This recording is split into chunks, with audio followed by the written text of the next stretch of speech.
2 piece. Hindi ko maintindihan minsan ng mga teacher sa public. Pati mga ganito iuulam.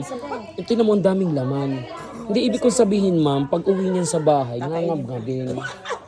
Kung pinasusuldo tayo ng tama ng DepEd, Hindi yan. hindi maiisip ng teacher eh. Kung ang sweldo natin ay 50,000, ha? Salary ang grade 11, grade 12 siya, di mga 55,000. Hindi na kukunin yan ng teacher mga ganyang bagay. Yan po. Nagdadasal.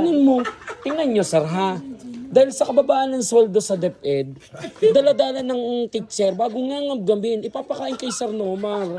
Oh, hindi mo naiintindihan. Pinicturean niya ngayong bag. Oo, kainaman na. Sinong teacher ang magdadala? Mag-shout out kayo sa DepEd. Ayun pa, isa pa, lalo na ito. Oh, pagpag.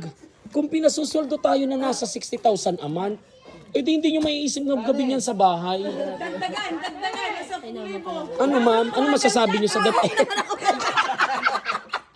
Ano masasabi nyo sa DepEd? Wala po akong alam dyan. Wala akong alam din Pero yan. ito, iinitin nyo pa. I love DepEd. Pero Ayan. iinitin nyo pa. Oo, akin Ay, mahal naman lalagyan natin. ng ano yan. Lalagyan nyo Ano ng... nga, Lalagyan ko ng ano, Sige nga ba?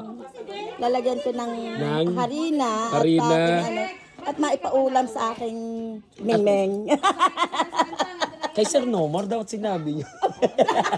Para sabi, pag nabgab, bakit bebe, anong tawag sa'yo, mahal? Puro harina. Sabi, wag sa gitna, kakakagat sa gilid.